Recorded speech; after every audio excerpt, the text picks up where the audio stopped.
participating today. So it's pretty incredible to see that.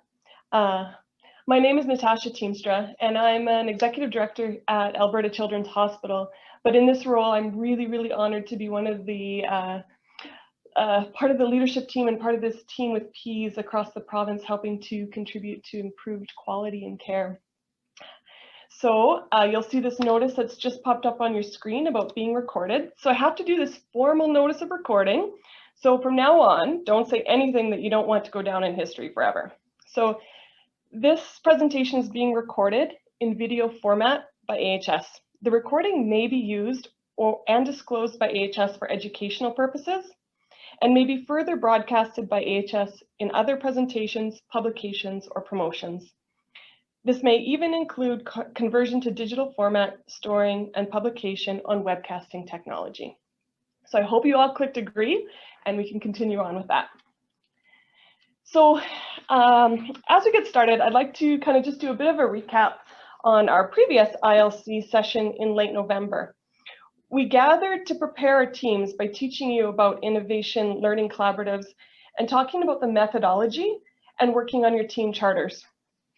It's great to see that everyone's team charters are nearing completion, and we really want to encourage everyone to take a look at the Community of Practice SharePoint site and learn about everyone else's work that they've done and the goals that they've set as we continue on with this project. The more we learn from each other, the better off we'll all be. So today, we're taking this ILC methodology and targeting quality improvement in pediatric eating, feeding, and swallowing services across the entire province.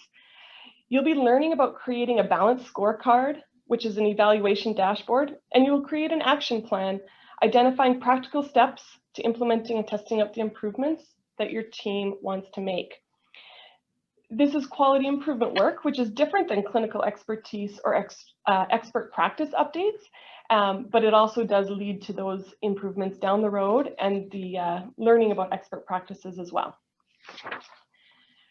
So we have to do some of the other housekeeping items. So taking a look at all of the different tools that are available to you, please make sure you mute your microphone. The last thing we want is an embarrassing toilet flush in the background. If you want to make any comments, please use the chat box. It looks like everybody else is already. You have the ability to direct chats to everybody or also to individuals, depending on what your target is. Later on in the session, we will go into breakout rooms. So if you registered in advance, you'll automatically be slotted into the breakout rooms. We'll go through all of this in detail when we get there, but otherwise we will be able to also move you into the breakout room as well if you didn't register in advance. All right, so we're here for the next, three and a half hours, and that's a huge chunk of time. And we also realize that we're sitting here on a computer screen and not in person like we'd ideally like to be. So just wanting to take some time to make sure we set aside all of our distractions and know that we really do have permission to be here today. So, things like turning off your cell phone, closing your email, closing all of those extra screens on your desktop, making your list of things that you'll deal with later so you don't have to worry about it now. Stretching, getting up, doing a little bit of an exercise now to get that blood flowing so that you can focus. But I think most importantly, really thinking about a family specifically that you have cared for that brings you inspiration and motivation for the work that you are here to do today. Those families are the center and the reason that we are doing this work. Feel free to kind of take these steps and recenter yourself and refocus throughout the time. And also know that, as an organization, AHS really does support this work, and they do support you being here and dedicating that time, and know that that is something important for us to move forward with this project. All right, with all that being said, let's dive in. You can see the agenda in front of you. And so we're going to start by, some really good updates about the work that PEAS has done and will be doing over the next year. We're really fortunate to be hearing from a family that's currently living in the South Zone. And Tracy will be joining us today to talk about ILC methodology, and Mark will then be chatting about working through key performance indicators. We do have some breaks scheduled in, so we'll take a 10-minute break, and then when you come back, we'll explain how all of the breakout rooms work and slot you into those breakout rooms so you can work on your balanced scorecards and your action plans in your groups. And then we'll come back and share kind of what we've discovered in the afternoon. All right, so celebrating some of the great work that's happened over the past year. These are all different education sessions that we have been able to provide. So looking at the clinical practice guide, sharing new tools, talking about collaborative practice, and of course the ILC, the first ILC that many of you actually participated in. So you can also access all of these as recordings, and they're under the PEAS website in courses and webinars. So if you do want to hear these recordings, they are available to you at any time. We're also really looking forward to some upcoming education sessions over the next year. And the one that I would really like to highlight, of course, is Dr. Alan Silverman has agreed to do a presentation with us this spring. The date and details to be determined, but he'll be speaking about diagnosing pediatric feeding disorders, and he'll be walking us through a ton of case studies. And a lot of the feedback that we've gotten from the past education studies is really the importance of those case studies and using those as learning opportunities. Dr. Silverman was one of the key authors in defining the definition for PFD, and he's a professor with the Division of Pediatric Psychology and Developmental Medicine in Wisconsin. So when we have the date set and all of those details confirmed, we will be sure to share that out with you. As you can see, we're also planning on future ILC sessions, probably in February or March of next year. And of course, this fall too. The other really exciting thing to share in terms of education sessions is the International Pediatric Feeding Disorder Conference. So that is virtual, like everything else in our world these days. And so that is at the end of April. We're very, very fortunate to have a discount code. You can see that code at the bottom of the screen there, Alberta IPFDC. So if you use that code, you will be able to receive a 20% discount off of your registration fee. And of course, the early registration deadline is February 28th. So that'll help you save a few bucks as well. All right, the last slide about updates, I promise. There's a few things that we wanted to show that we've updated. The clinical practice guideline has been updated with just some details around terminology and using the pediatric feeding disorder term. We also have a couple of new handouts. The first one is around aspiration and is your child at risk? And this was done with some work with Holland Bloorview. We've also created a handout for families that describes the PEAS website and directs our families to the website for information. And we actually have created a fillable form for our goals. And so that is also a great tool for all of our clinicians and families to be able to use together. All right, and then the shameless plug to always use the PEAS website. The more clicks we get, the better off we are, and the more we can create together. All right, so switching gears a little bit. We have a few different family representatives joining us today, but I would really specifically like to introduce our special guest, Amanda Stapler. She's here to speak about her experience with her child, Michael. Throughout this entire project, we've been hearing from families to ensure that we are providing tools that really make a difference. To start every meeting, we always invite a family to speak about their experiences, share their successes and challenges so that we know where we can improve. These stories help to ground us and remember why we are all here. We're incredibly privileged to have Amanda join us today. She's currently living in the Medicine Hat area, but her child Michael was born in Edmonton, so their healthcare experience has spanned the entire province. When we first connected with Amanda, we learned that their family has accessed care from many of our teams across Alberta due to that geography and due to their actual care needs. and there's a good chance that many of you actually know Amanda and Michael. We share the story from a perspective of quality of improvement, knowing that there are examples of falling through the cracks, but that all helps us to increase our desire to help to change the system. Their story tugs at the heartstrings and truly highlights that improvement is a shared responsibility between all of us. And no one healthcare provider can share that weight alone, but together we can all make a difference. With that, I turn the mic over to you, Amanda. Thanks for joining us. Thank you. Thank you for including me in today's session. I am so privileged to be Michael's mom, and I'm really excited to share his journey with all of you. Michael's feeding journey started before we met him. Michael was born at 38 weeks and 4 days in May of 2018 at the Royal Alex in Edmonton. His diagnosis is including failure to thrive, epilepsy, cerebral palsy. He has hypotonia and at times extreme dystonia. He is nonverbal and cannot walk, but he is very, very mobile. Shortly after birth, the nurses had observed him having episodes of sleep apnea. That, combined with the lack of prenatal care and a prenatal exposure to Accutane, he was placed in the NICU. At that time, Michael had an NG tube placed as he was having issues coordinating his suck, swallow, breathe. He was able to eat small amounts orally and receive the remainder of his feeds by NG tube. When we came into Michael's life and met him, he was in the NICU at Rocky View. He had been transferred to Calgary due to a complication in his adoption, and at that time we were told that he was ready to go home. All that he needed was a family to be trained on his feeding tube. We met Michael the day that he turned 1 month old. To our surprise, when meeting him, he no longer had the NG tube.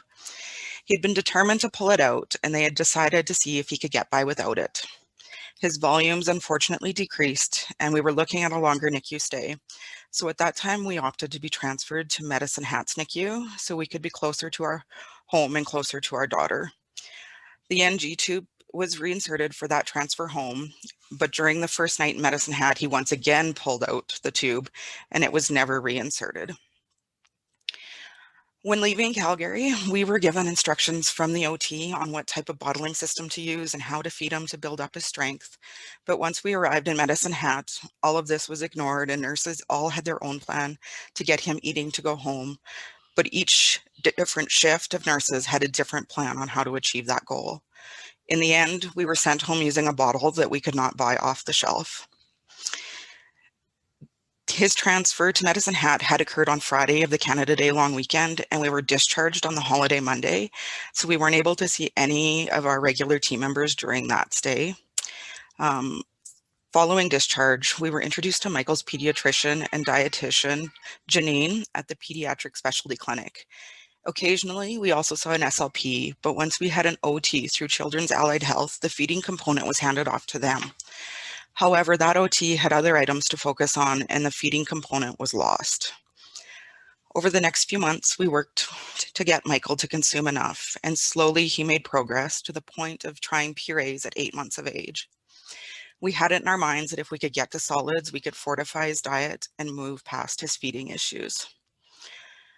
However, shortly after that, his seizures became more frequent and all progress was lost. He continued to accept a bottle only, but his feeds were taking up to an hour and he was eating every 3 hours. We were both exhausted. It was at that time that our pediatrician mentioned for the first time that he may be needing to consider having a G-tube. It felt like such a failure. It felt like by going through this route, I was not doing enough for him and that I was taking an easy way out, even though the thought of a feeding tube was anything but easy. We worked hard, and once the seizures were well controlled again, his feeding pace improved. On and off over this time frame, swallow studies were mentioned but never followed through. In June 2020, after a long-awaited referral, he was seen at the neuromotor clinic at the Alberta Children's Hospital. This expanded our team to include another doctor and more OT support.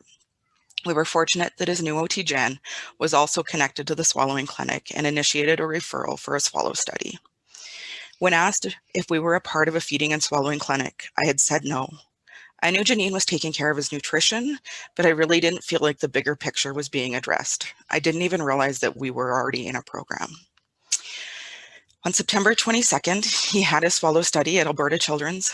That morning, an SLP and an OT had watched his feed and felt they had no concerns, but because we were in from out of town, they decided to go ahead with the study anyway. During that study, Michael did aspirate on thin liquids. He has never developed a latch and was unable to draw thickened liquid from the bottle. The study was stopped, and we were told that it was unsafe to feed our child, to go directly to the cafeteria until we were paged for surgery. We would not be leaving the hospital without a G-tube. We were completely overwhelmed. We had always known that one may be needed someday to supplement his intake, but we never imagined that it would be emergent. Jen came to find us and talked through what we had just been told. We could not understand how we went from almost not doing the study to do not take him home without surgery. After a couple hours, it became apparent that emergent surgery was not going to be able to be coordinated for that day.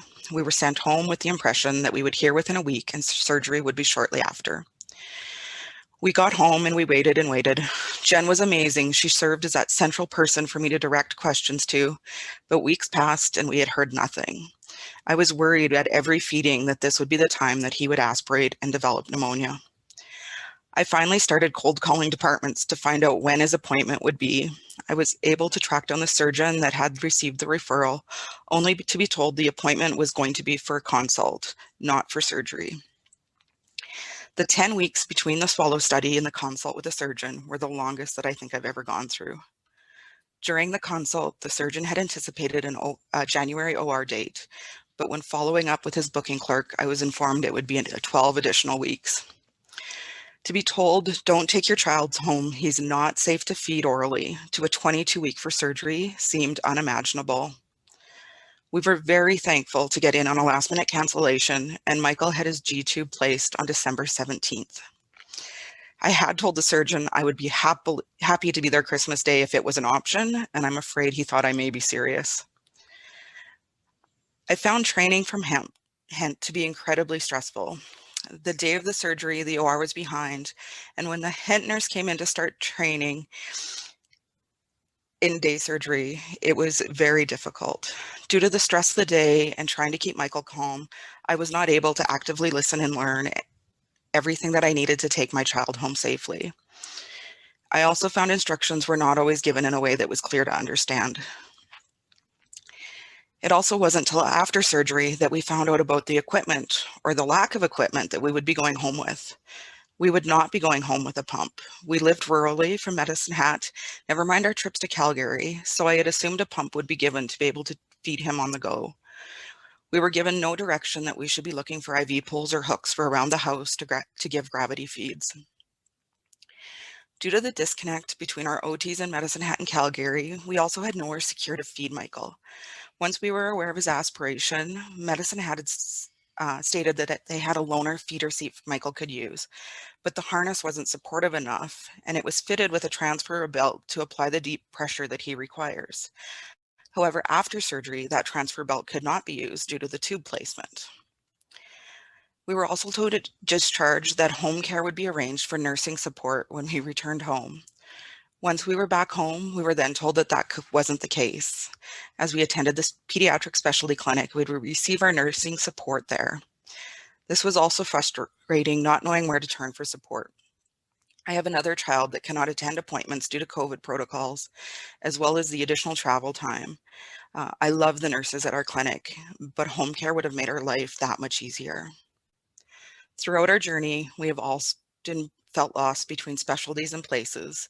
The Pediatric Specialty Clinic versus Children's Allied Health, clinics at Alberta Children's versus Medicine Hat, nursing care through HENT, home care, or the specialty clinic.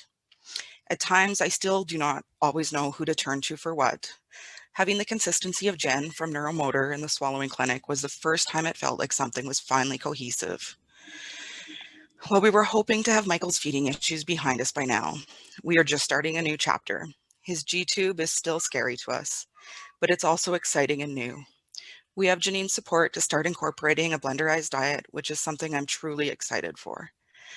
We also discovered the week after surgery that Michael was losing weight. We have quickly been able to recover that without the stress of how much he could orally eat. We have a sign on Michael's wall. that says, "Let him sleep, for when he wakes, he will move mountains." Thank you for including us today and listening to his story. By making the changes that you're setting out to do, you are helping him move that first mountain. It's been a lonely journey, and we hope that our experiences will make things better for the next family.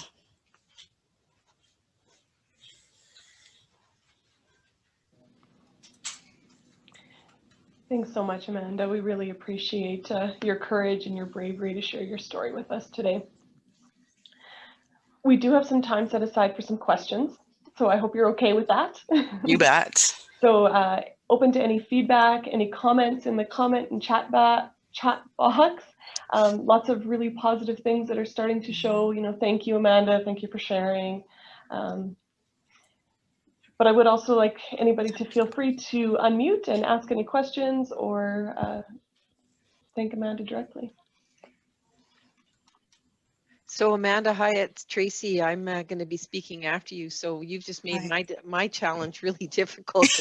That was a pretty amazing story. And I love the pictures. What a sweet, sweet young boy you have. And he's obviously full of joy. And it comes through in those photos.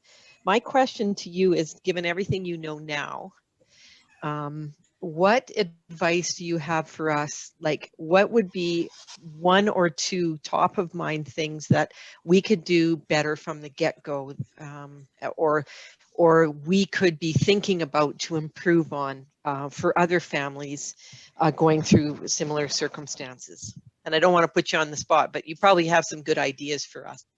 The biggest one for us would have been the option to have a team lead, somebody when I didn't know who to be going to for what, whether that was part of his swallowing journey or just his overall care, a team lead to be that one person that I could go to that could help direct me in the one position or one place that I needed to for that issue would have been a huge, huge help.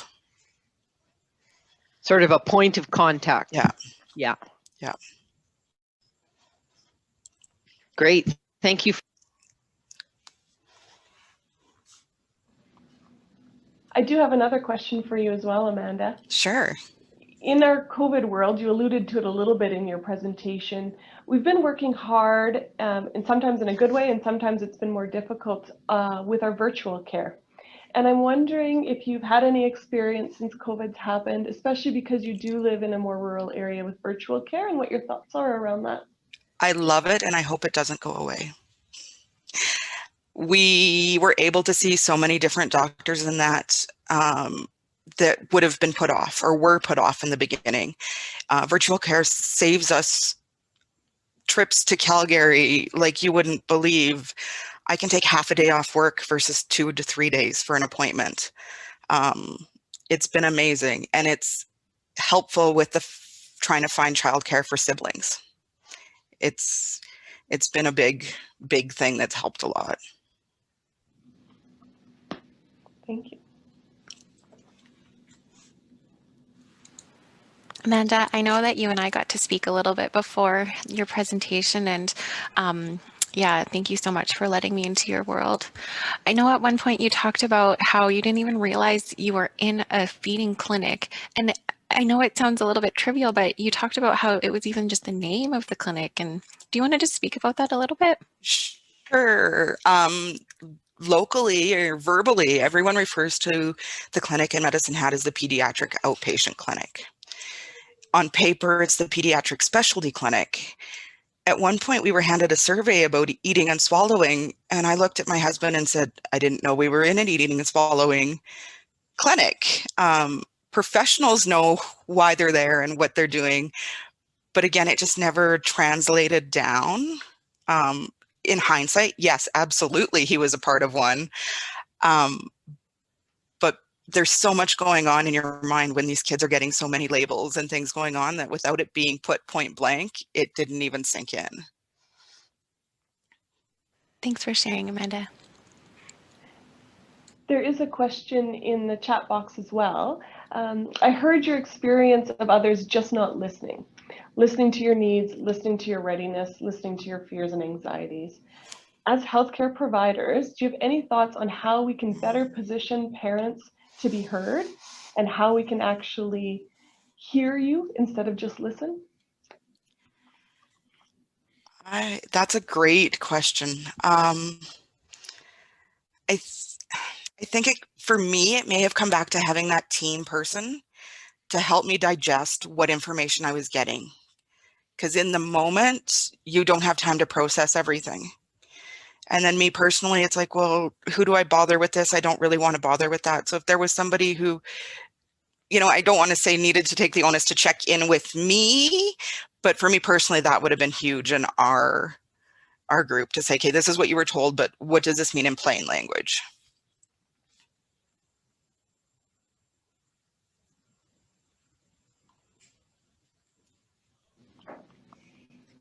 All right.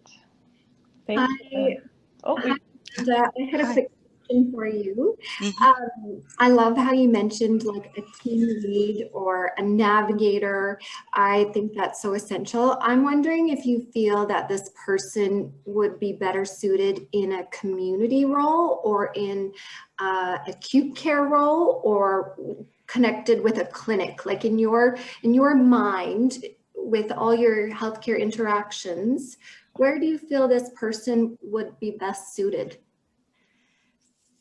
Definitely, I think if it was only within the eating and swallowing world, it would have helped us. But overall, it really, if it was community-based, that I have one person that takes the tidbits from all the specialists and helps us see that big picture. Because when we see this doctor, it's only about this, what he takes care of. The pediatrician is only dealing with the immediate issue basically at that visit. Janine was only dealing with the nutrition part for us, and it was hard for me to know how that fits together. So it would be great if it was more of a community-based hub for everybody to connect to, not just one specialty. Thank you. Thanks so much, Amanda. I'm sure that there's a few people who may be reaching out to you in the next little while for pieces of advice and tidbits. I know it looks like Mary's already asked you if she can in the chat box there. So absolutely, feel free to pass my contact information on to anyone. I know Michael's history with the Accutane exposure is also unique. And so even if anybody has questions about that don't necessarily fall into the eating, swallowing, feeding part of things, I'm happy to be a contact for those sorts of questions as well. Thank you so much. I know I've said it already, but I can't say enough how much we appreciate your feedback and your honesty and your willingness to help us improve. We wish you and Michael and your family all the best as you kind of continue on this journey and make the next steps. Thank you. Thanks for including me. All right. Tracy, you have a pretty tough job following up on that after a patient's story. Yeah. Thanks, Amanda. I don't know if Amanda's going to stay on. She probably isn't, but hopefully I will try and do justice to following that great presentation. But actually, and Natasha, you're going to move the slides for me, right? I think Jillian is, but I will. they magically appear. Yep. Okay, Vanessa, that's great. What I was going to say is that actually what Amanda taught us was why are we doing this work, and then how do we, and I think it's obvious, we can do a better job, we can coordinate ourselves, and we can try and meet the needs of these very specialized patients that we all care for. But in order to do that, if you can move the slides, we need a mechanism or some improvement methods so that we can guarantee that all the effort we're going to put in is actually going to reap benefit and produce the kinds of improvements that will be passed on to the patients and the families that we serve. So this is one of the major improvement methodologies. It's actually used across a lot of health systems. It's called the Learning Collaborative Series. We've modified it in Alberta, and you guys, there's a check mark where we did the orientation session, and now we're moving into what we call Learning Session 1. And you can see from this picture that our plan is to stay with you, helping build capacity in your quality improvement journey, And you can apply some of the methods we're going to talk about with the idea that you can share them and over sessions 2 and 3, so that we get we drive to improvement over the course of the next year. Next slide. I just want to remind you, I just want to remind you the goal is to improve care for children and families using a collaborative and team-based approach, because this care is all team-based. And the orientation we'd like to talk about today is a balanced scorecard that is really useful in applying for continuous quality improvement. Next slide. So what I heard today and what I want to reinforce is this is not us telling you how to do it. This is us giving you some tools so that as clinicians and teams, you guys can work together over a longer period of time to understand how to apply the skills and then use them in your daily practice. Next slide. You've probably heard of the rapid cycle of improvement, or PDSA cycles, and that's really plan, do, study, and act. And it's an idea of testing, identifying areas where you have opportunities to improve based on evidence and data, applying some actions to those areas or gaps, and then monitoring and getting feedback on whether they work or not. And as you learn, you continue to apply changes over time. So it's a rapid learn as you go method, which is really nicely suited for clinical environments like the ones you guys work in, whether it's virtual or in a clinic. Next slide. And so the balanced scorecard really is foundational to this work. And the principles are what gets measured gets attention, or you manage what you measure. And in order to determine whether we're having an impact, we kind of need a baseline and sort of like a comparison of where we are today and where we're going. We need to focus and finish, so less is more. And we need to select relevant measures. And it's not me telling you what the measures are. You as a team need to decide what's relevant to the work we're doing. And so this is all about building capacity in you and your teams to continue to learn about how to improve quality in the services that you provide. Next slide. So the nice thing about a balanced scorecard and this notion of less is better is that we have to take into account that you know, you're working in a clinical environment. It's very dynamic. You got lots of pressures on you. It's not like this is the only thing you're dealing with on a day-to-day basis. So we know there's limitations in the resources available. We know there's operational realities that you have to consider. And in fact, there's probably many competing priorities. So the methods we're going to teach you hopefully take that into account and allow you to actually select measures of and action periods of relevance that actually take into consideration these three things. But in the end, what we're really trying to think about is where are the big gaps in care?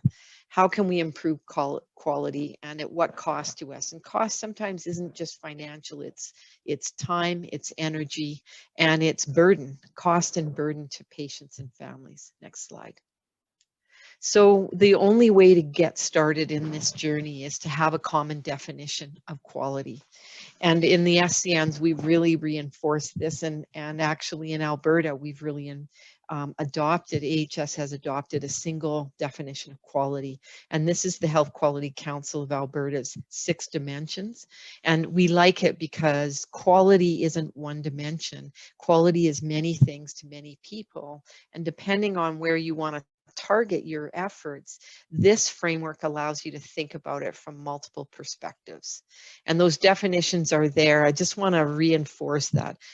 The government and lots of people tend to focus on access or accessibility, but there are many other elements within the quality framework that we need to address. And once people get into the system, we still want them to have a quality experience throughout that, throughout their encounters. So focusing on more than one dimension actually allows us to look at that. Next slide. So you're going to be selecting some measures, and we're going to talk a little bit about that, and this afternoon's work will be all around that. But if you click again, Vanessa, we really want you to think smart. Be specific, make sure they're measurable, make sure they're attainable, realistic, and timely. And one of the reasons we talk about SMART goals is if you pick things that you just can't ever achieve, your teams are going to give up, because we're all human and we want to see progress. It's kind of like saying, I'm going to go on a diet, but I never step on the scale. Well, eventually, you know, within days, you're gonna, or weeks, you're gonna drop that diet plan, because you're not getting any feedback, and it's not going to be positive feedback. So you really want to set attainable goals. Next slide. The other thing that we're going to ask you to think about is, I talked to you about, you got to think about, well, where are we starting from? Because not all of you are starting in the same place around some of your performance. And so you've got to think about what your baseline is and where you're starting from. But then you want to think, what's my stretch goal? What's optimal for me? Like, what can we as a team aspire to? And, you know, one of the things that we do when with the scorecard is we're able to compare across the province. And a little bit of that competitive nature is always good for achieving results and pushing yourself to achieve optimal results. So that's what we're going to get you to be thinking about today as well. Sometimes when we get into this work, though, there's always lots of hesitation around, yeah, well, what if? So the other reason why we have adopted a scorecard methodology is the scorecard in and of itself allows you to balance unintended consequences. And so when I walk through the scorecard with you, I'm going to show you how you can look at what we call balancing measures to deal with issues that you're worried about. And let me give you an example. When we started doing work in this area, we were working in hip and knee arthroplasty at the time. And one of the things we were trying to do is drive down length of stay. And one of the big issues and concerns that staff had raised was, great, we'll just kick them out early, they won't be ready, and then they'll be readmitted. So in order to counteract that, one of our measures obviously was length of stay, but the other then was, well, let's monitor readmission rates. And that way, if the work that we're doing is causing an unintended consequence, we'll be able to pick it up in the measures that we're and be able to course correct that. So balancing unintended consequences is really important, and you guys need to be thinking through that as you do your work this afternoon. Next slide. So I'm going to put it all together for you, because I know you're just on the edge of your seat wanting to know exactly how we do all of this. So I'm just going to spend a few minutes going through, how do you put this all together, and what is a balanced scorecard? What does it look like? So next slide. So the first step, if you can click again, is you need to decide which of the dimensions of quality you and your team are going to work on. And we often recommend you choose every dimension. You pick an indicator for every dimension for two reasons. One, you get to learn about the different dimensions and how they show up in your clinical care, which is important. Two, they balance each other. So, you know, if you're doing something in one dimension and you see safety concerns, you've actually created those balancing measures within your scorecard. So we really want you to be thinking about all six. Next slide. So once you've chosen which dimensions you're working on, and if we've said pick one from each, that'll make it easy for you. The PEAS team have done a great job of customizing this performance indicator plan and selected some specific indicators that relate to the dimensions of quality. Now, Mark's going to get into the detail of what all of these mean, so I'm not going to belabor the point, but we've tried to make it easy for you to select measures or indicators from the 6 dimensions, so you can draw a line of sight of what is the dimension and what are examples of indicators that I might want to work on based on the current understanding of what's going on in our clinical practices. Next slide. So this is, you can see here, this is the beginning of the scorecard, and I put in red there that, you know, you can see at the green bar at the very top there is the quality dimensions: acceptability, appropriateness, efficiency, safety, effectiveness, and accessibility. And then within the red circles, you can see the indicators that have been chosen there.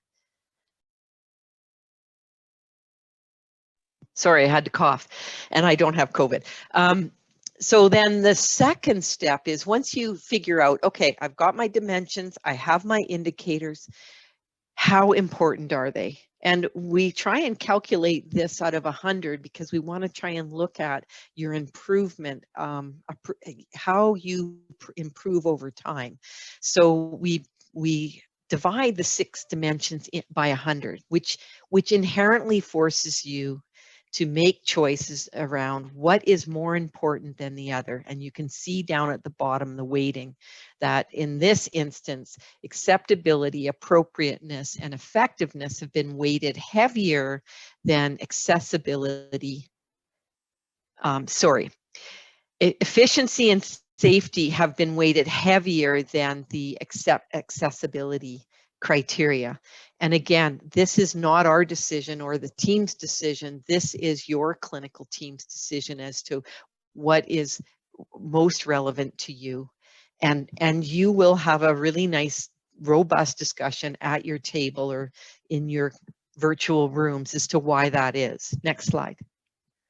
So then the third step is, I've talked to you about, you need a baseline. You can never tell if you've made an improvement unless you get that baseline measure. And I'll use the diet thing. If you decide to go on a diet, but you never get on the weight scale to understand how heavy you are, you'll never know if you've made an improvement, regardless of how much jogging or exercise you do. So you have to take that first step, and it's hard when you're on a diet to jump on that scale and go, oh my goodness, but it gives you a sense of where you're at. So we have populated, and the teams have actually worked really hard to, through these indicator selections, give you a sense of what the baseline is for every team. The other reason why, and you can see we set the baseline at 3. The other reason why we do that is twofold. 1, we want you to know where you stand. But 2, when I talked to you earlier about balancing unintended consequences, if you set your baseline at 0 and you have an unintended consequence, you won't know how bad that unintended consequence is if you set everything at 1, because you can't measure below 1. Whereas having it at 3, if in your data collection, say, a month from now, you see a drop in your safety indicator below 3, then you know something's wrong and you can course correct. So we're very purposeful in why we set the baseline at 3. Next slide.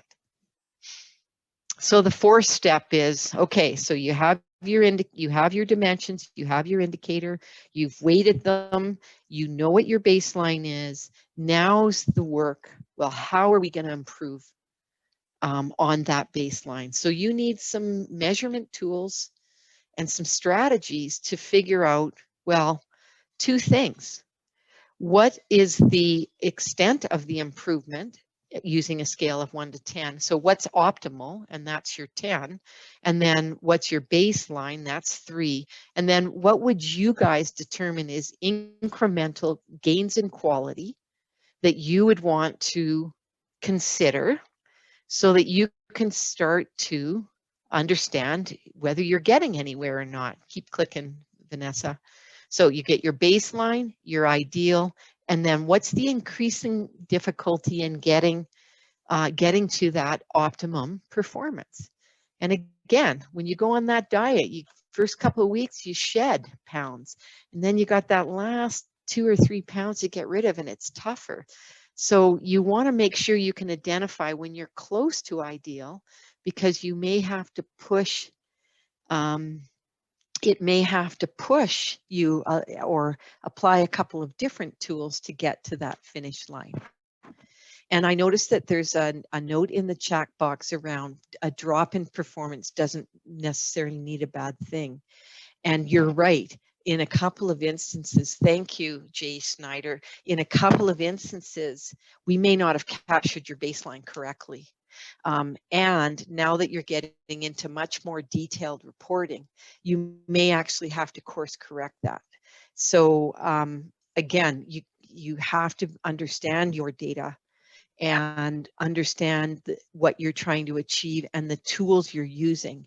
And one of those tools is obviously getting better measurement. And so that also may drive, and you may need to course correct. So thank you for raising that. Next slide. So there's the gradation that you guys will be working on. You all have your baselines already, so we've made it easy for you to do this afternoon. And then you're going to want to think about filling in the scorecard in those areas. And some people do it really simply. I'm just going to go up by 2% till I get to the optimum. And there's no science there. It's really what you guys as a team feel comfortable with. Next slide. And then developing an action plan to meet each of the goals. And we have an action planner for you if you want to go to the next slide. But it's, as part of making sure that you know what strategy will drive the improvement. What benefit do you hope to get from the strategy? Who are you going to involve to make the strategy a reality? Where is it going to take place? By when? And how will you measure it? And again, it's really important on who's accountable, who's doing what, and more importantly, how do we measure it? And in many of these instances, making sure we have common measures so we can be comparative is really critical. And so that will be something that we'll discuss this afternoon. Next slide. So this is a Pediatric Eating and Swallowing Provincial Project scorecard. This is what it looks like. And if you can say so. Again, you've chosen the 6 dimensions are on top. You choose your indicators. Mark's going to talk about that. You choose your weighting. You then determine the baseline, which we've done for you. So you want to assess your baseline, understand where you're at, and then you determine targets and ideal performance. And then if you go to the next slide, this is what a scorecard would look like. Now, this isn't the P scorecard, but this is an example of a scorecard that we have been using in hip and knee. And the hip and knee group, the 13 programs across Alberta, they've been using this scorecard since 2010. So you can see this is about 5 years in. They're still in 2021 still using this scorecard. They've changed out indicators, but at a glance you can see, wow, a couple of places the green arrows tell us where we've improved. The yellow means we've stayed the same, and the red means we've dropped. And so a couple of things that leads to is, hey, your plans are working, that's great. And when you've hit your threshold, you either change the threshold or maybe you throw out that indicator and bring a new one in, because you're constantly improving. On the red ones, you might go, geez, what happened in this reporting period and what do we need to pay attention to? Sometimes you have to look at a couple of cases or draw the chart and see what happened, or the team gets together and goes, okay, we've had a couple of outliers. But the point is you now have a very easy way of looking at your quality improvement methods, your performance, and the opportunity to improve together. Next slide. So in summary, the pathway to developing a scorecard and an action plan is actually quite simple. You select your indicators, which have already been set up, so easy for you to choose. You assign the quality dimension, you determine the weighting, you choose the descriptors within the items, and you develop an action plan. So it's simple. Next slide. And then this is kind of what a P's card would look like. And you guys will all have these that we're going to walk you through this afternoon. So I won't go into any more detail there, except to say this is what the P's scorecards look like. And I want to leave you this one thought. We've been applying the IHI methodology and the scorecard methodology since 2010. I've trained over probably 40. I've run at least 40 collaboratives, and I've trained hundreds of teams, and so have my teams. Vanessa actually was with us way back when we started this grouping. So we know the methods work. We hope that you won't be like these characters. We hope you'll try it, test it out for yourself, and give yourself the opportunity to apply some new tools to see if they will advance the quality improvements you'd like to see for patients and families in Alberta. And I think with that, I'm handing it over to Mark to talk a little bit more about the performance indicators. And Vanessa, I don't know about questions or anything, but do you want me to wait until Mark is done? Yeah, I think if you guys take them together, that you'll be like two peas in a pod. No pun intended. No All pun right. intended. Thanks, everybody. It was great chatting with you. Great. Thank you very much, Tracy. And I'm just going to check, Vanessa, can you hear and see me? Yes. Sounds great, Mark. We're good? Okay, thank you.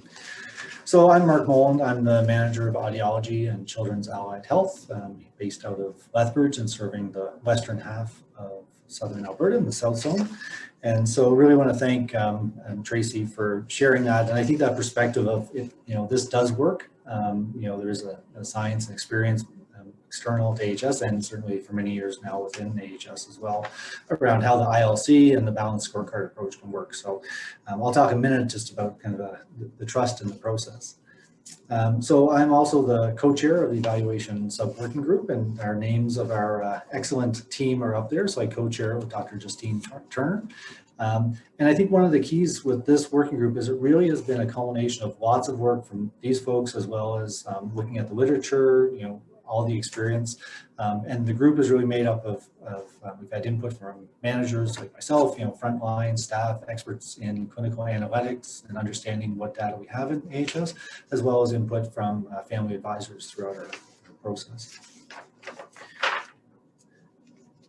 So we have a few of the folks that are on the line today as well, and they'll be kind of joining in some of our groups too. And so really the work over the last several years, to me, kind of really speaks to the fact that, as Tracy highlighted, we need to kind of understand and trust kind of the process. And I think for today, there'll be a lot of information. We know we have a lot of content on the slides. And so my perspective of all this is a bit around, I like to hike and go out into the mountains and backpack. And when I thought about this, you go out sometimes in the mountains, as you get over the next rise, you kind of see both where you've been, but you also, it opens up and can see where some of the opportunity is that you can go. And so I was, kind of struck when earlier we were hearing about the poster on Michael's wall about kind of moving mountains. And I think for this, the process in my mind helps all of us move through those mountains as well. So as we go through, again, if you're feeling like, I don't know where this is going, I don't know how this connects, I believe that as we meet in this meeting and our small groups come back, all of that starts to consolidate over the next time. So a lot of the work really has culminated in having those identified key performance indicators that we'll talk about in more detail in the next 10 or 15 minutes, and that you'll look at as your team to really do that weighting and start to thinking about baseline and action planning. And so as I look through this, kind of the point where we're at now, it really is kind of built on a very strong foundation, but it's also, this is the step where we start to adapt it and make it each of our own into our programs. Next slide. So you'll see as we kind of work through this, there are a couple places where we'll have information that will come. So one is the PEAS Family Survey. Some of you on the line, this will be quite familiar. We began implementing it last year. It's 5 brief questions, can be filled out paper online. Other teams, this won't be familiar. And so as we get into the discussion about next steps and actions, we will want to look at the implementation of this as one of those possibilities and into our action steps. We know that it's been challenging over the last year, just with the implementation and then COVID and kind of all kinds of other factors. So as you kind of get into looking at your own data and the baseline, and I think Jay has made this comment, sometimes we start with that baseline, we need to really look at what data we have that we've been able to use to set that baseline. So we ask that as you start to look at the data that you're presented today, just take that with a grain of salt. Know in some cases that response rates are quite low, so making interpretation out of the data that we have now isn't advisable at this point, but really about starting to understand and kind of move forward in that process of having this direct family feedback as one of the critical parts of the work we're doing. Next slide.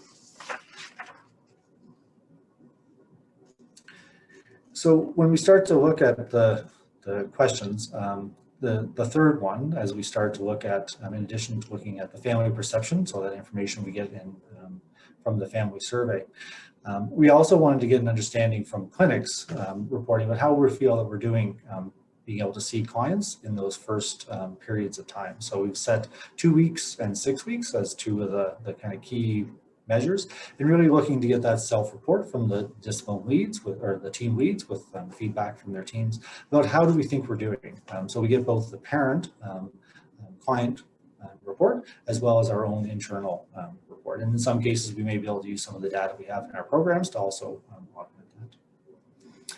So then if we look at under appropriateness, number 4, so the percentage of patients reporting that they have an EFS care plan. And so again, as we start to have that conversation, really trying to understand from the family's perception of do they have one. And so we've talked about the collaborative goal wheel and having that as part of one of the resources. And so it's a bit of both what we believe from our kind of provider point of view, as well as what the family feels and understands from their point of view. So really, again, as you look through this, it's both that mix of family input into these measures, as well as what we know from kind of within our own programs. So we look at number 5 and 6. So this is quite interesting, looking at some of the hospital admission data, and my program, community-based, it's really starting to understand, that connection. So the family, as we heard earlier, connects with many parts, whether it's an acute care setting or community. And so we're trying to put those pieces together in terms of, well, what's the interaction between families who are accessing care and community, and then their need, either planned or potentially unplanned, in terms of those admissions into a hospital or having to access emergency department services. And then for our effectiveness indicator, I'm going to just talk about the number 8 first, so you can see it kind of down there highlighted a little later in the bottom. So we're using a validated quality of life tool. So it's the Feeding and Swallowing Impact Survey. So the FSIS, you'll see it referred to there on the far right side. And so that survey is sent to families who have consented and completed it 6 weeks after they've had their satisfaction survey. So again, this is one of those parts where we know that the amount of data at this point is low, but we really see this as a good opportunity and important to be able to really look at that quality of life measure as well. And then number 7 reflects the achievement of implementing the clinical pathway. And so again, it's a self-report inputted by our team leads, but really to try to look at how are we doing around that whole clinical pathway. And so if we go to the next slide. So I mentioned a couple of times that the KPI, or Key Performance Indicator, self-reporting tool. And so these, again, are some of the questions that we've worked through, and they're really intended to be completed monthly. And so Vanessa is just kind of working on that process to help us kind of get it in. And I'm not going to spend a lot of detail just for our time today, but you can see on the screen, there are a number of questions, and they're really organized to help us get at what are some of those foundational elements that we really feel are kind of most critical. And then as we kind of look, as you kind of look through the list and kind of move through, we also, want to look at the implementation of some of those key parts in the pathway. And so one of the things that stood out to me earlier as Amanda spoke, the question around offering virtual care. And so, that is something obviously that's evolved exponentially for all of us over this last year. And so really trying to understand, kind of where we are with that and how it kind of moves over time. Next slide, please. So in this, and Tracy kind of spoke to the organization and layout here. And so there's a couple of key parts that I really want to just kind of re-emphasize. So we talked about the baseline, and so that's obviously an important factor. And if you look in the kind of top right, just under our cute little P's there, you'll see that there's a number, so the 60 that's represented on this slide.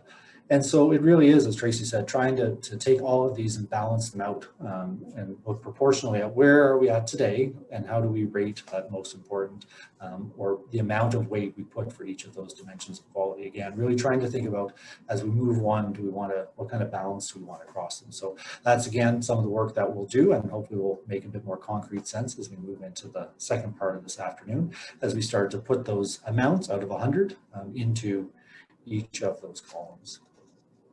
Next slide.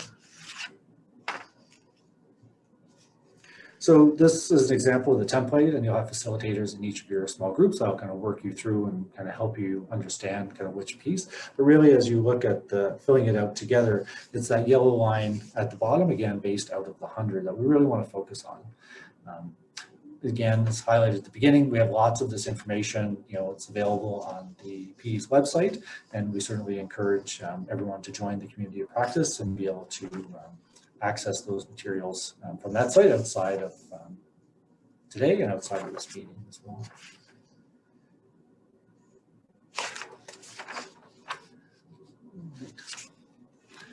So can you go to the next slide, I think? So again, some of the orientation will be done kind of in our small group sessions. And then the next really important part of today. So we've heard kind of the background around the methodology. We've obviously, heard the parent experience around kind of why we're doing this and what we can do to improve.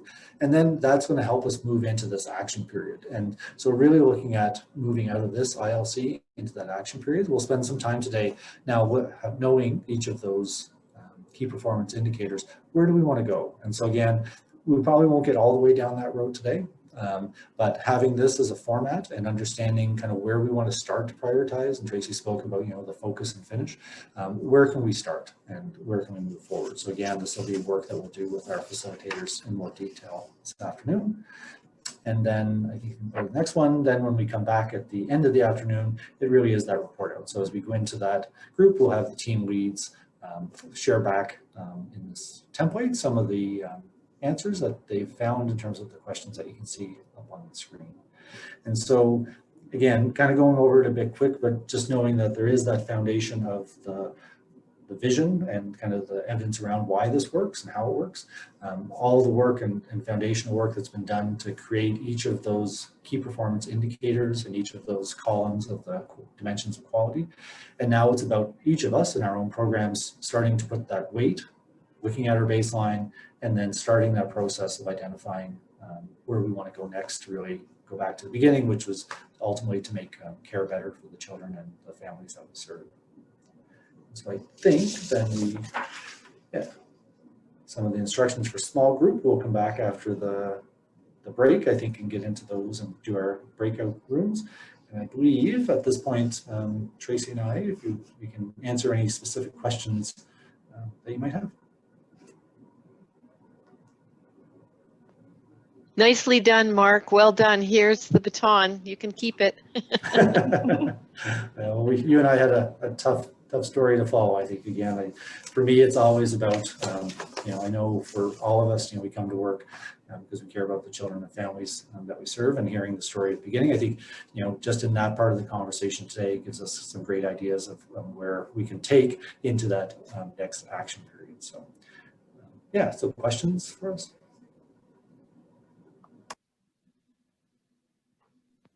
Mark, I actually have a question for you, and it relates to what Amanda told us, having a team liaison or identifying point of contact.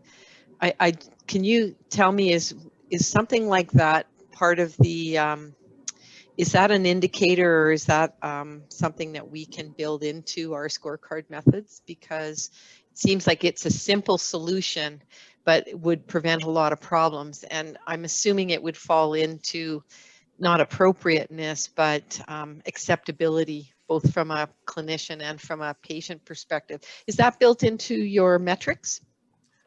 Yeah, I don't know that it was explicitly kind of defined at that point in terms of an intervention. I do, when I was making some notes at the beginning, and we talk about, the percentage of parents reporting that they have an EFS care plan. So that is one of the measures that we have for appropriateness.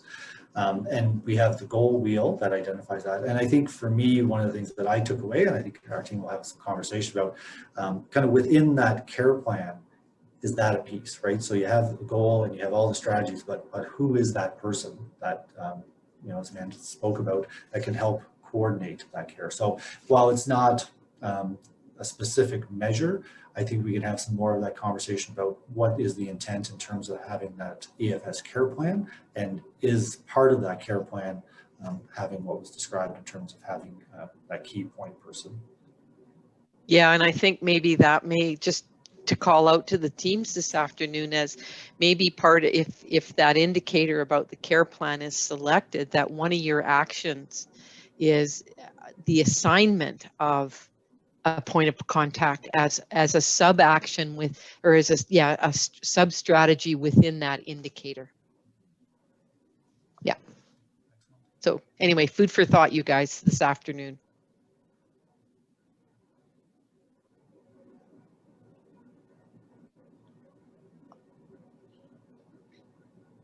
Okay, I think, again, my experience with this is, you know, people need to get into it and kind of start, you know, kind of experiencing it and doing so.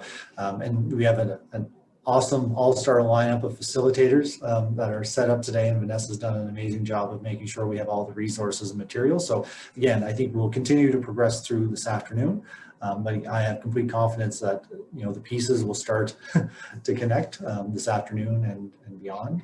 So, you know, Vanessa, if you want to give us a time to come back here for a break. You bet. I just wanted to make sure that I also said thank you to Tracy and Mark. Really, it's incredible to see all the work that's already been done, and how we can actually really set some common goals across the entire province, and eventually realize the change that we've made and what can be achieved. So thanks for your advice on how we can do that.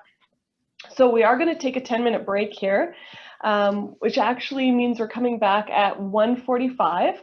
When we come back at 1:45, we will be giving you all of the instructions about the break rooms and how that all splits out, and kind of next steps in terms of making sure that we can actually put all this together and see what it means for each team locally.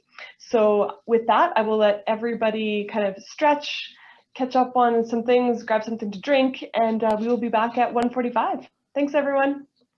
Whether it's by site, etc. So if you pre-registered in advance, you will automatically move into your break rooms. If you didn't pre-register, there'll be a list that will pop up, and you can select for yourself which break room you're supposed to go into. If all else fails, we've got some pretty incredible support team members here that will stay in the middle area, and they will still direct you in the right way and help you get where you need to go. So we also really, as we go into these breakout rooms, want to acknowledge and thank our facilitators. They have done a ton of work in the background, and they have volunteered their time and energy to do this, and they're all really skilled. We also have some team leads that have been identified with each of those teams, and they will be reporting out at the end today. And they will also kind of be in charge of pulling everyone together over the next little while and continuing to work on those quality improvement plans throughout the next weeks and months until our next ILC. So we will have some people that are staying in the main room who are going to be our support group as well. And so we have Jillian staying in the main room, and she can kind of coordinate us, move us, any IT tech questions, get us going in the right direction.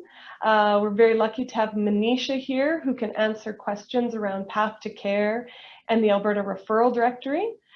We have Dr. Barrett, who can answer any questions around analytics. Of course, we have Vanessa, who seems to know everything. And then we also have our HPSP team. So Elaine Spinseth, Carmen Lazarick, and Julie Evans, who are able to kind of answer a few questions and point us in the right direction. So if you need any questions, just feel free to reach out to those people in the main area. So I don't need to go through everything in detail. But I just want to highlight a few kind of things here. We know that this is a new process. We are all learning in this together. And so, you know, it's been said a few times between Tracy and Mark to just, you know, trust the process and go along with this. but also, think about the process in itself, because you can apply these strategies and these techniques to any project in the future where you want to look at quality improvement initiatives as well. So take those things too to help you in your future career paths. Really try to dig in deep too. Don't just scratch the surface. Really, really look for the root cause of some of these things so that we can address those root issues. Speak freely and collectively, of course, always being respectful, and always, always, always keeping the child and family at the heart of everything that we're doing. We know that all of our data isn't perfect, so don't get hung up on the details of the data. Use it as a guide, use it as an indicator, but don't panic if it's not depicting exactly what you need it to. And if you need to guess and you need to make some estimates to start out, let's do that. Moving forward is still the best thing to do. We've given you a good amount of time to work on your scorecards and your action plans this afternoon, but you might not finish. And your team leads and the rest of your team will still follow up with you and kind of complete these things along the way. And we know that we're going to continue on with these cycles of kind of ongoing adjustments and improvements, and knowing that, hey, we didn't make a right step, we'll fix that and try again something new. As we talk about learning something new, we're all also learning new technology. And so please be patient with all of us if we're fumbling with the technology and trying to figure out how to do this best in a virtual environment. If you can, turn on your camera, smile, make sure that we're connecting and communicating as much as we can. We do really want everyone to participate. Some of the groups are pretty large, but we will try our best to get to everyone. Our facilitators are going to, call on people to ask questions. They might also interrupt you if you're talking for 10 minutes and we need to move on. But we do also want you to contribute ideas, use the chat box, all these other ways that we can connect. All of our facilitators and team leads also have parking lots. So if there's something we can't answer or deal with right now, but it's important and we don't want to lose it, we'll keep it in the parking lot and keep it on our list of things to think of in the future. All of that being said, the most important part is to have fun and make sure we're doing this for the right reasons. And Amanda really helped us to understand what that is. So I'm going to turn all of that over to Vanessa, and she's going to get us set up and split out into our breakout groups. I think we've all joined back into the main group, and hopefully nobody's stranded into the ether world. So, in my opinion, this is kind of the exciting part, to hear back about what everybody's planning to do over the next little while. And so really excited to hear about all of these report outs. So we have quite a few groups, 10 groups, I think, sharing report outs. So we're hoping to stick to 2 to 3 minutes and kind of go through some of these topics. Every team has already identified a team lead, and so they will be the ones that will be doing this report out. Definitely don't have to go through everything, but try to pick out something that hasn't already been spoken about so that we can hear something new throughout the whole group. So after this, we're also going to update everything on the Community of Practice website. And so encourage everybody to look for more details and more ideas there. So at our last ILC, I think we went north to south. So I'm going to pick on our south group and have them start for us. And that's starting with the Southwestern Alberta Children's Eating, Feeding, and Swallowing Services. So I think that's Teresa that's reporting out for us. Yep, that is me. Hi, everyone. So we had a really great chat. We had a lot of ideas and a lot of action items. So we just tried to pare everything down. So our key performance indicators, there's kind of 2 main ones that stood out for us were appropriateness and acceptability. Efficiency was up there as well, but we got a few too many action items. So I think we're sticking mostly with appropriateness and acceptability to start. The 2 specific things that we want to work towards are 1, implementing the goal wheel within our programs. And so within our group, we have Children's Allied Health, we have dietitians, we have lactation, we have adult SLP that does our instrumentation. So we all kind of want to use the wheel, but then we also want to figure out a way to kind of use the wheel collaboratively so that everybody can kind of work off of one document. That will take a lot more work for us to figure out how to do it, but I think just starting within our own programs is a great a great place to start. And then we have not been using the survey, so that's another thing that we would like to start implementing. And yeah, I think those were our main ones. And our next meeting is February 10th at 12:30. We already had that booked prior to this. And then we were lucky in that we had some of our leadership there with us. So for those that didn't have leadership representation, they'll be taking back the ideas of the goal wheel and the survey to just kind of get, I guess, approval to be able to use those things. That's awesome. Thanks, Teresa. Thank Really good ideas moving forward. So we're going to go to Medicine Hat, and that is Janine. All right, so we had one in similar. Our two key areas that we want to work on are acceptability and appropriateness. So we also came up with that we're going to work on increasing the completion of the PEAS family surveys. And so we'll work on a plan on how to make sure that happens. And the other thing that we're going to work on to do with acceptability is we're going to work on developing scripting for consistency in language and develop a handout for parents to help them understand what our program is and to define expectations for parents and care providers within the team. We're going to bring back to our leadership. We need to determine which of the staff members that we have that need to complete the PEAS virtual training series and facilitate completion of that. And our next meeting is going to be within 2 to 3 weeks. 3 weeks. And that was it. We had some other little things that we're going to work on as well and take back. Awesome. Sometimes the little things make the biggest difference. All right, let's move on to our Calgary Zone Rural Allied Health team with Sarah and Christine, please. Yeah, that would be me. So my name's Christine. Our two KPIs, the highest that we rated were accessibility and appropriateness, both weighted the same at 20%. And so our actions are really about the surveys as well. We want to get those up and running, and we've given ourselves a start date of February 16th. Our other action is really about data collection. So we don't have any kind of great programs or methods to do that. And so we have an idea of what that will look like, but definitely going to put a little bit more thought into that. We've scheduled monthly meetings going forward for the next several months. So at the end of this month, we'll be meeting next. All right, organized. Okay. Catherine, can you speak to pediatric community rehab in Calgary Zone? I can, yeah. So our team really spent a lot of time talking about the key indicator of effectiveness and using those self-reported measures. We're really in a state of building. So we're building a new team. We're trying to develop and expand our service. So getting the team set up, established, looking at frameworks with eligibility criteria, talking to other people in the zone and stuff like that, who are also providing services to pediatric clients is going to be our main focus for the next little while. In terms of actions, we talked about, again, kind of focusing on establishing a team. So looking at having an expression of interest, so sometime in the next week or so we can determine who's going to be on the team, what the FTE is going to be allocated, what kind of program development time goes with that, and getting the team up in terms of setting expectations for next steps for developing that program. Making sure that that new team invests time in reviewing the information on the PEAS website, the training sessions, the CPG, all that other stuff.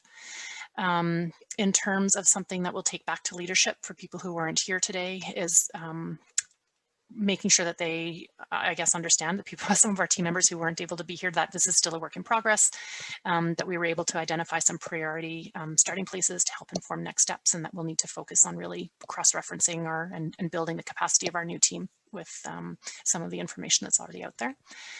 In terms of a next date, it's to be determined really. Once we get our team members identified and manage to coordinate schedules, then we'll be looking at scheduling relatively frequent meetings as we get up and running. Thanks. Great. Thank you, Catherine. It's a good way to get a new team to build together and work towards a common goal for sure. All right, Jacinda and Meredith, do you want to talk about pediatric home care and the complex airway clinic? Oh, Sure. So this is our two key indicators were appropriateness and effectiveness. The two action items related to this involved working towards consistent feeding care plan templates within our own pediatric home care team. Our stretch goal related to this would be a standardization across all continuums of care with pediatric feeding care plans. And there was a lot of discussion about enteral feeding care plan templates, and I believe this is being worked on but doesn't currently exist. So we're looking forward to that. And we felt this was essential so that families and healthcare professionals are all working from the same document and speaking the same language. We also thought that the feeding care plan should include a who's who in the zoo with the feeding support team portion, so who to call and when. And then secondly, with the effective piece, again, we're similar to others where we do want to improve our surveys uptake through community CCAN and the CAC clinic. Things we wanted to take back, again, just that common standardized feeding care plan.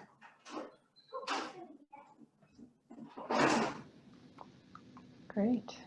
Thanks, Jacinda. Thank you. All right, then we have quite a large team from ACH, and I think Melanie and Mary are going to report out as Thomas is getting to be a dad with a brand new baby at home. Great. Thanks, Natasha. So for our very large ACH team, we had some really rich conversation, and Shauna walked us through a really great sort of review of our current status here at ACH. We've identified that we need to really focus some energy and time and our weightings for our balanced scorecard around appropriateness and effectiveness in terms of really bringing our team to a point where we're adhering to evidence-informed practice, and then also focusing energy around accessibility. So setting up our processes and system in a really strong way so that our families are receiving timely intervention, not just timely assessment, but also timely follow-ups. And so in reflecting on those two areas of focus, we would say that some of our next actions would be to carry on with our current state analysis and looking at our current referral pathways, and in that work identifying what's working, what are good practices and success points, what are some of the things that we can tighten up and work on really quickly within the immediate future. And so we called that identifying low-hanging peas. And then our second piece of immediate action would be to adopt the feeding care plans, the PEAS feeding care plans, and look at making that an efficient, building some efficiencies into SCM and the other medical record platforms to make sure that families or clinicians are able to use those feeding care plans in an efficient way, and then being really diligent about sharing those feeding care plans with families and referral sources. We do not have a meeting set yet, but we do need to strike a subcommittee or working group with representatives from across our programs and our site, and we will be doing that shortly as an action item and booking meetings. All right, thanks, Melanie. Okay, moving north into our central zone, Christine and Nancy. Hi, everyone. We also had a really great discussion. So our key performance indicators that we identified were acceptability, appropriateness, and efficiency.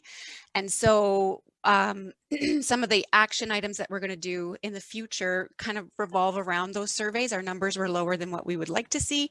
So we talked a lot about how to increase those survey numbers. So one of the things that we talked about was using a common language with families that center around the survey, because sometimes we don't always call it a family care plan, but that is mentioned on the survey, and also providing some more background information for staff around how important this is, and it's going to focus us and move us forward. So we need to have these things done.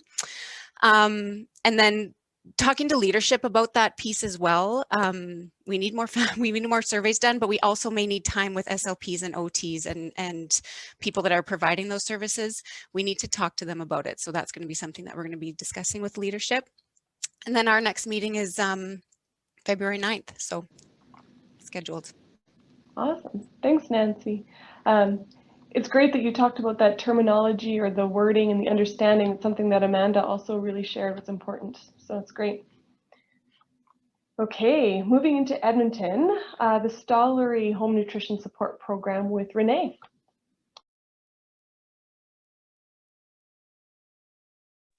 So we had quite a bit of discussion, but we finally chose acceptability as our key indicator, and we were only able to really focus on one because we had a lot of questions regarding what that meant for us, because I think we work a little bit differently. We're kind of inpatient and outpatient orientated. So we were really pleasantly reflecting upon the family presentation today and how important it really is to have our families involved in decisions in their care. And two actions that we would like to focus on were for getting that distribution of surveys out. So we discussed how we would go about that and giving it maybe at their first follow-up clinic after they've been discharged from the hospital, after the clinic, and then continuing to give them after every clinic visit. And if it's by Zoom, then we would ask our clerk to send it out along with the Zoom invite. And the other action that we'd like to work on is discussing with the rest of our team additional measures, because some of the questions didn't really reflect what our team process is. So we'd like to really sort of work that out a little bit more. And we are going to take back to our leadership that we need some specific times to meet and include all the team members to discuss our future endeavors. Thanks, Renee. Lots of focus on that family feedback and getting those family surveys, which is really awesome to hear. Okay, Mandy, can you speak to the Stollery Aspiration, Aerodigestive, and Feeding and Swallowing clinics? I can, yeah. So we identified kind of two action items that were very similar to many of the other groups. First and foremost, we want to increase our survey response rate. Our responses at this point in time are fairly low, and we know that we need to have more data to inform the work that we're doing. And then secondly, we want to focus on our care plans. We know that we have care plans for our patients, but recognize that families maybe want something that's more tangible. So we're planning to explore that, possibly using the after visit summary that's available through Connect Care, but more discussion to come.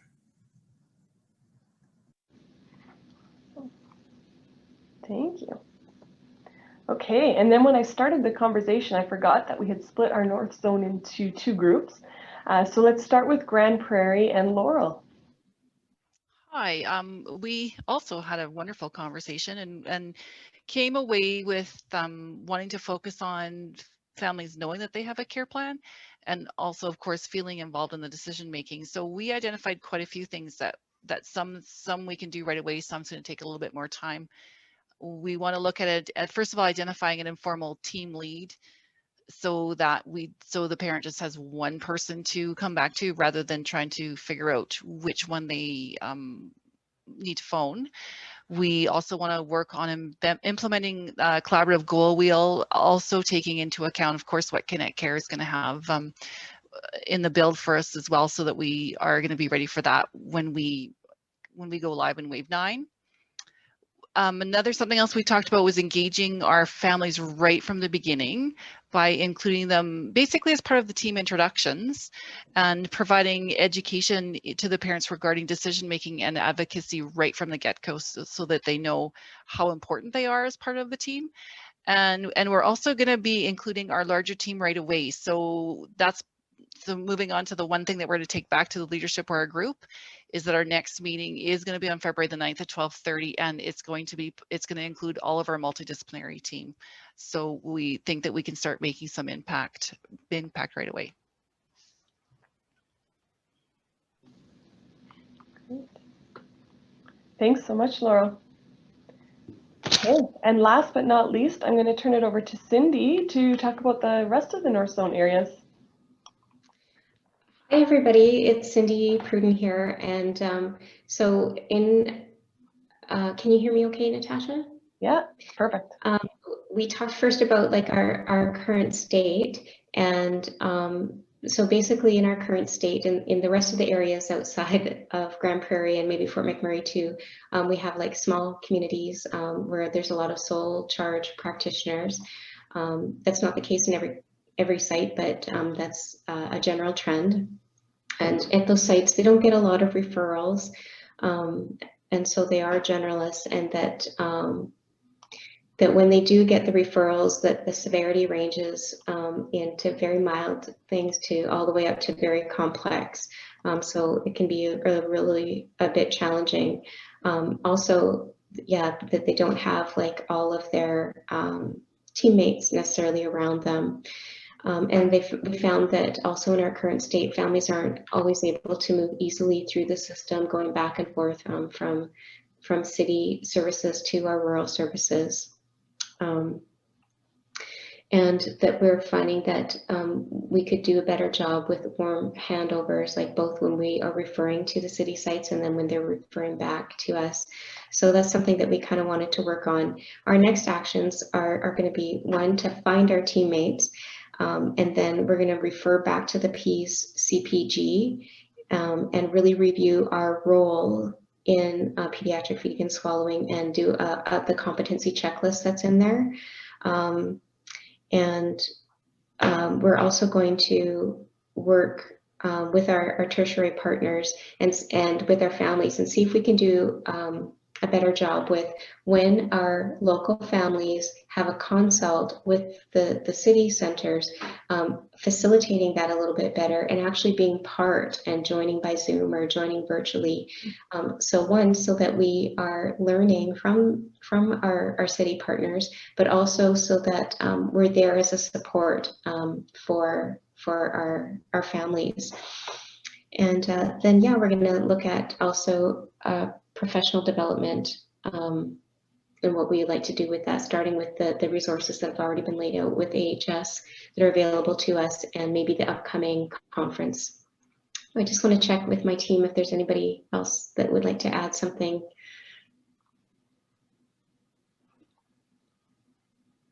Well, thanks, Cindy. I have to say for sure that one of the silver linings of COVID has been that improvement of warm handovers, especially between our rural areas and our urban sites, and hopefully that will continue really long term, because I do think that that's super valuable.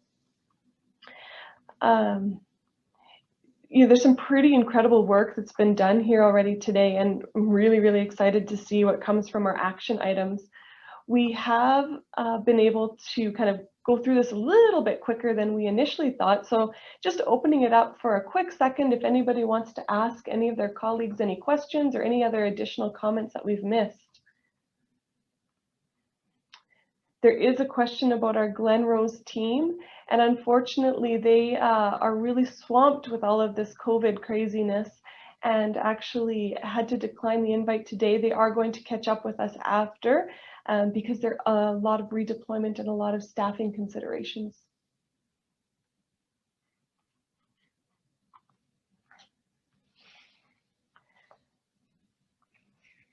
All right, and using Vanessa's usual cute references to peas, it's inspiring to see everyone working together like peas in a pod. All right, so thinking of next steps and what we're going to expect over the next little while, we have a little bit of a rough schedule.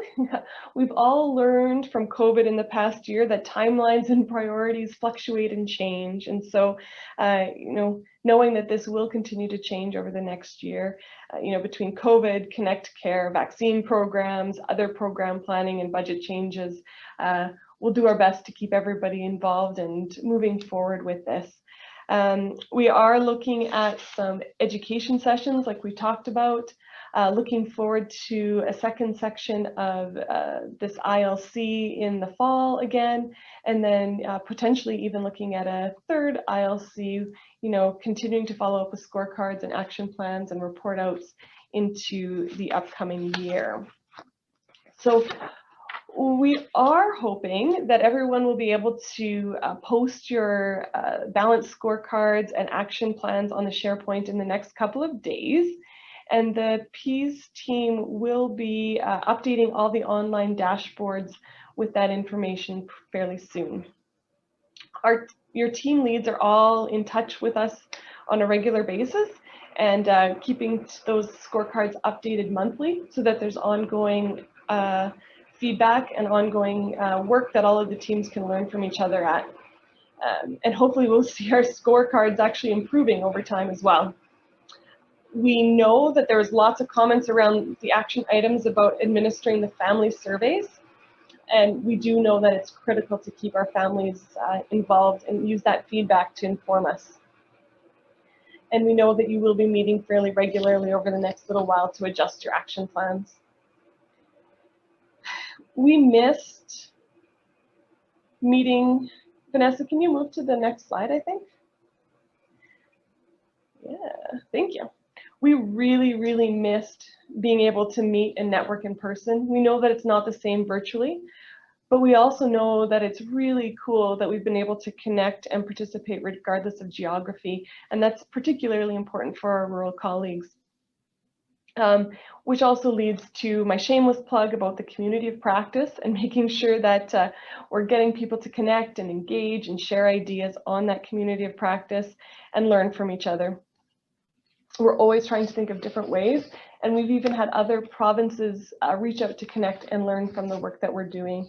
And so if you have any suggestions or have any connections, always happy to take those and move them forward.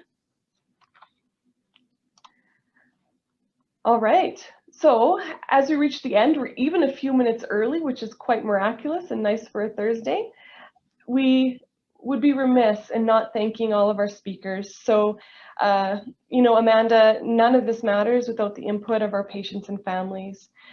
Tracy and Mark, you will continue to keep us on track and share tips for QI and measurement, and we thank you for sharing your knowledge and experience with us over the, you know, learning from how to create these scorecards over the past 10 years and more.